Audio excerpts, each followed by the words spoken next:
Hello everyone, welcome to all. In this video lecture, we are going to see about the topic discounted payback period. So capital budgeting டெக்னிக்ஸில் வந்து நம்ம ஒவ்வொரு tools பார்த்துட்டு இருக்கோம். அதில் பேபேக் period மெத்தட்ஸ்னு ஒரு tool பார்த்தோம் இல்லைங்களா? ஸோ அதனுடைய அட்வான்ஸ்டு டூல்ஸ் தான் discounted payback period. So what is the difference between the payback period and discounted payback period? அந்த பேபேக் பீரியடுக்கும் டிஸ்கவுண்டட் பேபேக் பீரியடுக்கும் என்ன டிஃபரன்ஸ் அப்படின்னு நீங்கள் பார்த்தீங்கன்னா ரொம்ப ஒரு பேசிக்கான டிஃபரன்ஸ் பார்க்கும்போது in payback period we have to calculate what is the payback period. அதாவது நம்ம எந்த இன்வெஸ்ட் பண்ண அமௌண்ட் வந்து எத்தனை வருஷம் கழிச்சு ஜஸ்ட் ரெக்கவர் பண்ணுவோம் அப்படிங்கிறத மட்டும் நம்ம என்ன பண்ண முடிஞ்சது அப்படின்னா பேபேக் பீரியட் வந்தாலும் வந்து ப்ரெடிக்ட் பண்ண முடிஞ்சது. But here in this method time value is considered. But அங்கே வந்து நம்ம இயர்ஸை மட்டும் தான் கன்சிடர் பண்ணுவாங்க இல்லையா பேபேக் பீரியட் மெத்தடில் வந்து. டிஸ்கவுண்ட் பேபேக் பீரியட் மெத்தட் அப்படி கிடையாது. எத்தனாவது வருஷம் அதனுடைய மதிப்பு என்ன, what is the value of the money at that time. So it accounts the time value of money. Okay, and also by discounting the cash inflows of the projects. This is the basic difference between the payback period and discounted payback period method. So let's go to the introduction of this discounted payback period method. The one of the major disadvantages of simple payback period is that it ignores the time value of money. இப்போ நீங்க வந்து பேபேக் பீரியட்ல பாத்தீங்கன்னா அங்க வந்து time value வந்து consider பண்ணல இல்லைங்களா? ஸோ அப்போ நம்ம இந்த டிஸ்கவுண்ட் பீரியட்ல வந்து இந்த பேபேக் பீரியடுடைய டைம் வேல்யூ கன்சிடர் பண்ணாமல் இருக்கிற லிமிடேஷன்ஸாக எடுத்துட்டு இந்த மெத்தட்ஸில் என்ன பண்ணுறாங்கன்னா டைம் வேல்யூ வந்து கன்சிடர் பண்ணுறாங்க. So that is the major disadvantages of the payback period. So that disadvantages is rectified by this discounted payback period method. So to counter this limitation and alternative procedure call discounted payback period may be followed. So அந்த time வேல்யூவை ignore பண்ணதுனால அந்த limitations எடுத்துட்டு இன்னொரு procedure discount பேபேக் period மெத்தட்னு follow பண்ணுறாங்க. In this method it accounts for time value of money by discounting the cash inflows of the project. Okay, in discounted payback period method, we have to calculate the present value of each cash inflow, taking the start of the first period as 0 point. இந்த discounted payback period method பொறுத்த வரைக்கும் நம்ம வந்து ஒவ்வொரு வருஷத்துலையும் வரக்கூடிய cash inflows நம்ம என்ன பண்ணோம்னா அதுக்கு ப்ரெசென்ட் வேல்யூ என்னங்கிறத கன்சிடர் பண்ணுவோம். அது மட்டும் இல்லாமல் ஸ்டார்டிங்கில் வந்து எவ்வளோ இன்வெஸ்ட் பண்ணுறாங்களோ அதை நம்ம என்ன பண்ண போகிறோம்னா ஃபர்ஸ்ட் பீரியடில் இன்வெஸ்ட் பண்ணுறதை 0 பாயிண்ட்டை கன்சிடர் பண்ணி பார்க்க போகிறோம். Okay, so for this purpose the management has to set suitable discount rate. இதுக்காக எனக்கு வந்து டிஸ்கவுண்ட் ரேட் கொடுத்துருப்பாங்க இத்தனை பர்சன்டேஜஸ் அப்படின்ட்டு. ஸோ நம்ம அதை பேஸ் பண்ணி கால்குலேஷன்ஸை ப்ரொசீட் பண்ணலாம். Discounted cash flow equal to actual cash inflow into present value factor. அதாவது டிஸ்கவுண்ட் கேஷ் இன்ஃப்ளோ எவ்வளோங்கிறத கண்டுபிடிக்கிறதுக்கு ஆக்சுவலாக ஒவ்வொரு வருஷம் நமக்கு எவ்வளவு கேஷ் இன்ஃப்ளோ வந்திருக்குது, தென் ப்ரெசென்ட் வேல்யூ ஃபேக்டர் வந்து என்ன அதெல்லாம் மல்டிப்ளை பண்ணி போகணும். So actual cash inflow is A N into present value factor வந்து 1/1 + i power n. I is the discount rate, எத்தனை பர்சன்டேஜில் கொடுக்குறாங்க. Then n is the number of the year at which year அப்படிங்கிறத பார்க்குறது. ஓகே, ஸோ ப்ரெசென்ட் வேல்யூ ஃபேக்டருங்கிறது 1/1 + i power n. ஏஎன்ங்கிறது வந்து ஒவ்வொரு வருஷம் வரக்கூடிய கேஷ் இன்ஃப்ளோ ஆக்சுவல் என்ன அப்படிங்கிறத பார்க்குறோம். So for calculation purpose, use discounted cash flow instead of actual cash flow. Actual cash flow நம்ம என்ன பண்ண மாட்டோம் அப்படின்னா கன்சிடர் பண்ணக்கூடாது. அதுக்கு பதிலாக டிஸ்கவுண்டட் கேஷ் ஃப்ளோ என்ன இருக்கோ அதுதான் கன்சிடர் பண்ணணும். அது மட்டும் இல்லாமல் கியூமுலேட்டட் வேல்யூவும் கண்டுபிடிப்போம். அது ப்ராப்ளம் பார்க்கும்போது நமக்கு என்னங்குது கான்செப்ட் அண்டர்ஸ்டாண்ட் ஆகும். டெசிஷன் ரூல் என்ன அப்படின்னா if the discounted payback period is less than the target period. இப்போ ஒரு ப்ராஜெக்ட் வந்து இத்தனை வருஷத்துல வந்து ரெக்கவர் பண்ணணும், 20 வருஷம் முடிக்கும்னு சொல்லியிருந்தாங்க, டார்கெட் செட் பண்ணியிருந்தாங்க அப்படின்னா அந்த டார்கெட் பீரியடை விட கம்மியாக டிஸ்கவுண்ட் பேபேக் இருந்துச்சுன்னா அந்த ப்ராஜெக்ட் நம்ம அக்செப்ட் பண்ணிக்கலாம். If the discounted பேபேக் period is greater than the target period, we have to reject the project. Okay, so in the discounted payback period வந்து நம்ம ஒரு ப்ராப்ளம் எப்படி அண்டர்ஸ்டாண்ட் ஆகலாம் அப்படிங்கிறத பார்க்கலாம். Let's we go to the problem. Given the following 4 projects and their cash flows, calculate the discounted payback period with 5%, 10% and 20% discount rate. 4 projects இருக்குது. இந்த ப்ராஜெக்ட்ஸோட name வந்து ABCDன்னு கொடுத்துருக்காங்க. 4 ப்ராஜெக்ட்ஸுக்கு உண்டான இயர்லி ஆனுவல் கேஷ் இன்ஃப்ளோஸ் என்னங்கிறதையும் கொடுத்துருக்காங்க இல்லையா. ஃபர்ஸ்ட் இயர்ல வந்து ப்ராஜெக்ட்ஸுக்கு என்ன கேஷ் ஃப்ளோஸ், செகண்ட் இயர்ல என்ன cash flows, third year, fourth year, fifth year, sixth year, இப்படி ABCDங்கிற 4 ப்ராஜெக்ட்ஸுக்குமே ஒவ்வொரு வருஷத்துக்கு உண்டான 6 இயர்ஸ்க்கு உண்டான கேஷ் இன்ஃப்ளோஸ் வந்து ஆனுவல் கேஷ் இன்ஃப்ளோஸ் வந்து கொடுத்துருக்காங்க. Calculate the discounted payback period with 5%, 10% and 20% discount rate. Discount rate வந்து நம்ம வந்து 5% ஆகும், 10% ஆகும், 20% ஆகும் எடுத்துட்டு டிஸ்கவுண்ட் பேபேக் பீரியட் வந்து என்னங்கிறத கால்குலேட் பண்ண போறோம். What do you notice about the payback period at the discount rate rises? Discount rate வந்து நமக்கு வந்து ரைஸ் ஆக அதாவது 5% வந்து 10% ரைஸ் ஆகுது, 10% வந்து 20% ரைஸ் ஆகுது. இப்படி கூட கூட பேபேக் பீரியட் பத்தி நம்ம என்ன சொல்ல போறோம் அப்படிங்கிறது வந்து நோட்டீஸ் பண்ணி காமிக்கணும். Explain the relationships. Okay, so this is the annual cash inflows for the various projects ABCDs given for the year 1, 2, 3, 4, 5, 6. You can see the investment cost as 10,000 for A project and $25,000 for B project and $45,000 for C project and $1 lakh for D project. This is the initial investment cash flows, and cash inflows for year 1 to year 6 as given in the tabular column we can refer. Okay, now we go to the solution. First we have to solve at 5% discount rate. நம்ம வந்து 5% discount ரேட்டுக்கு 4 ப்ராஜெக்ட்ஸுக்கு என்ன discount பேபேக் பீரியடுங்கிறத பார்க்கலாம். அதுக்கப்புறம் 10% பார்க்க போகிறோம். அடுத்து 10% 20% பார்க்க போகிறோம். ஓகே, ஸோ லிசன் த டேப்லர் காலம் ப்ரொசீஜர். ஃபர்ஸ்ட் இயர் எடுத்துக்கிற போகிறோம். நமக்கு வந்து பேஸ் இயர் 0வா எடுத்துக்கணும். இனிஷியல் இன்வெஸ்ட்மெண்ட்டை பேஸ் இயர் ஸ்டார்டிங் பாயிண்ட் எடுக்க சொல்லியிருக்காங்க ப்ரொசீஜர். ஓகே, ஸோ நம்ம எப்போதுமே வந்து ஃபர்ஸ்ட் இயர்லேருந்து கன்சிடர் பண்ணுவோம் இல்லைங்களா. இங்கே வந்து நம்ம அப்படி பார்க்க வேண்டியது கிடையாது. நம்ம வந்து 0லேருந்தே ஸ்டார்ட் பண்ணிக்கணும். அதாவது இனிஷியல் இன்வெஸ்ட்மெண்ட் எவ்வளோ பண்ணுறாங்களோ அதை வந்து 0வா இயரா ஸ்டார்டிங் பீரியடாக கன்சிடர் பண்ணணும். தட் இட் ஷுட் பி நெகட்டிவாக எடுத்துக்கணும். ஓகேவா? ஸோ அப்போ ஃபர்ஸ்ட் இயர்ல நமக்கு ஏ ப்ராஜெக்ட்டுக்கு உண்டான டிஸ்கவுண்ட் பேபேக் பீரியட் மெத்தட் படி எவ்வளோ இனிஷியல் இன்வெஸ்ட்மெண்ட் பண்ணாங்கன்னா இனிஷியல் காஸ்ட் 10,000 கொடுத்துருந்தாங்க. So I take it as negative value. Okay, so -10,000 cash flow and then present அது வந்து ஆல்ரெடி இருக்குது நமக்கு வந்து. ஸோ அப்போ நம்ம வந்து மைனஸாக எடுத்துக்கணும். வரப்போகிறத பாசிட்டிவாக எடுத்துக்கணும். ஒவ்வொரு வருஷத்துக்கும் வரக்கூடிய கேஷ் இன்ஃப்ளோஸை பாசிட்டிவாக எடுத்துக்கணும். So cash inflows is -10,000. Then present value factor 1 + 1/i⁴n.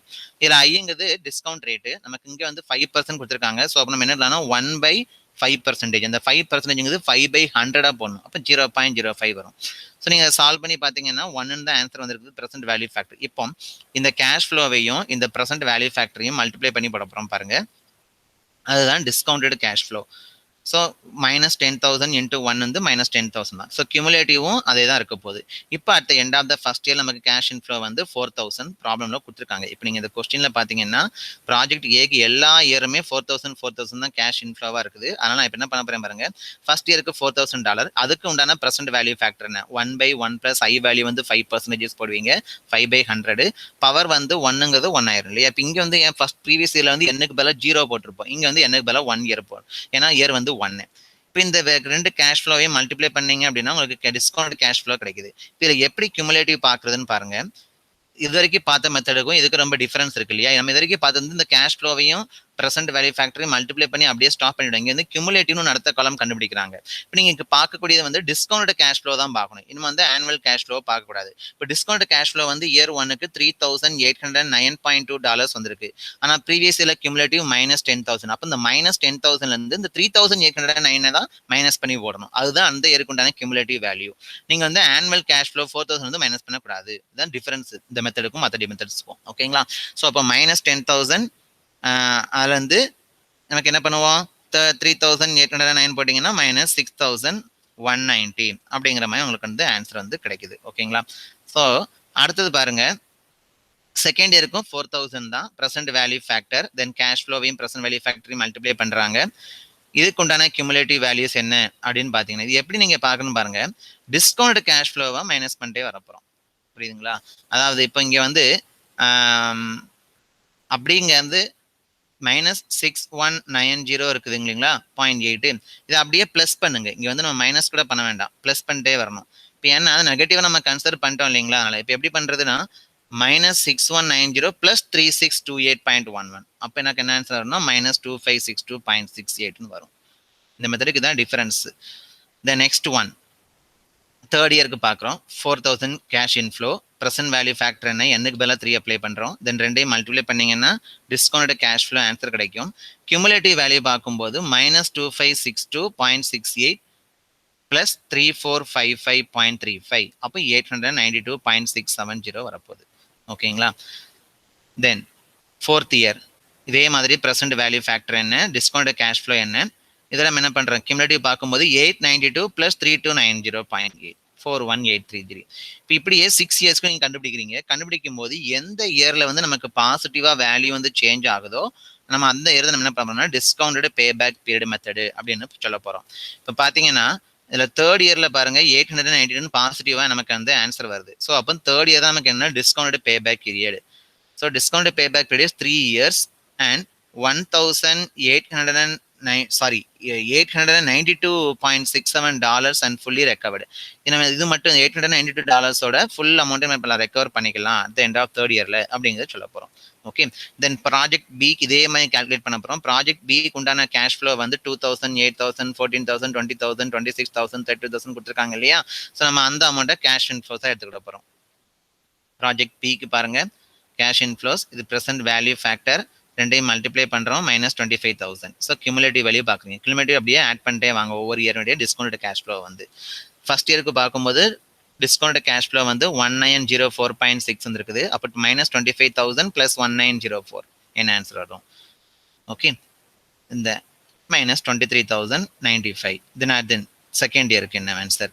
Third இயருக்கு என்ன ஆன்சர்? ஃபோர்த் இயருக்கு பாருங்க. நான் ஃபோர்த் இயர்ல போகும்போது பாசிட்டிவா சேஞ்ச் ஆகுது. இப்படி 6 இயர்ஸ்க்கும் கண்டுபிடிச்சிட்டு எனக்கு எந்த இயர்ல வந்து பாசிட்டிவா வேல்யூ சேஞ்ச் ஆயிருக்குதோ அந்த இயர் தான் எனக்கு டிஸ்கவுண்ட் பே பேக் பீரியட். அப்போ இங்க வந்து ஃபோர்த் இயர். ஸோ ஃபோர்த் இயர்ல வந்து எனக்கு டிஸ்கவுண்ட் பே பேக் பீரியடா இருக்குது. நான் இதுல வந்து $12,707 ஃபுல் அமௌண்ட்டையும் ரெக்கவர் பண்ணிக்கலாம் அப்படிங்கிறத எடுத்துக்கிறோம். இதே மாதிரி நீங்க ப்ராஜெக்ட் சி கால்குலேட் பண்ணணும், ப்ராஜெக்ட் டிக்கும் கால்குலேட் பண்ணணும். இப்போ 5% டிஸ்கவுண்ட் பே பேக் பீரியட் பாத்தீங்கன்னா கவனிங்க. இன்னொரு விஷயம், ப்ராஜெக்ட் டில வந்து எங்கேயுமே நமக்கு பாசிட்டிவா வரல பாருங்க. எல்லா வேல்யூமே கியூமுலேட்டிவ் வந்து நெகட்டிவா வந்திருக்கு. அப்ப என்ன பண்ண முடியாது, நம்ம வந்து இந்த 6 இயர்ஸ்க்குள்ள நம்மளால என்ன பண்ண முடியாதுன்னா ரெக்கவர் பண்ண முடியாதுன்னு அர்த்தம். பே பேக் வந்து கிடைக்காது அப்படிங்கிறது இண்டிகேட் பண்ணுது. சைனே சேஞ்ச் ஆகல, பாசிட்டிவா வரல. இப்ப எல்லாமே இங்க நெகட்டிவா இருக்கு. ப்ராஜெக்ட் டில வந்து எல்லாமே நெகட்டிவா இருந்து எதுவுமே பாசிட்டிவா வரலங்கிறதுனால it cannot be recovered within the target period. So this is the not recovered அந்த ப்ராஜெக்ட் டிக்கு வந்து. ஸோ ரிசல்ட் எடுக்கும்போது பாருங்க 5% டிஸ்கவுண்ட் ரேட். ஏ ப்ராஜெக்ட் வந்து 3 இயர்ஸ் இருந்துச்சு, பி ப்ராஜெக்ட்க்கு 4 இயர்ஸ், சி ப்ராஜெக்ட்க்கு 4 இயர்ஸ் அண்ட் டி ப்ராஜெக்ட்ஸுக்கு நாட் ரெக்கவர். நம்மளால ரெக்கவர் பண்ண முடியாது, ஏன்னா நெகட்டிவ் சைன்ல இருந்து பாசிட்டிவ் சேஞ்ச் ஆகல, வந்துகிட்டே தான் இருக்கு. இதே மாதிரி நான் 10% வச்சு நான் டிஸ்கவுண்ட் ரேட்டை கண்டுபிடிச்சி எவ்வளோ அமௌண்ட் கேஷ் ஃப்ளோ ஆகுங்கிறத கால்குலேட் பண்ண போறோம். ஸோ ஏ ப்ராஜெக்ட் வந்து 4th இயர்ஸா வந்திருக்குது, சேம் ப்ரொசீஜர்.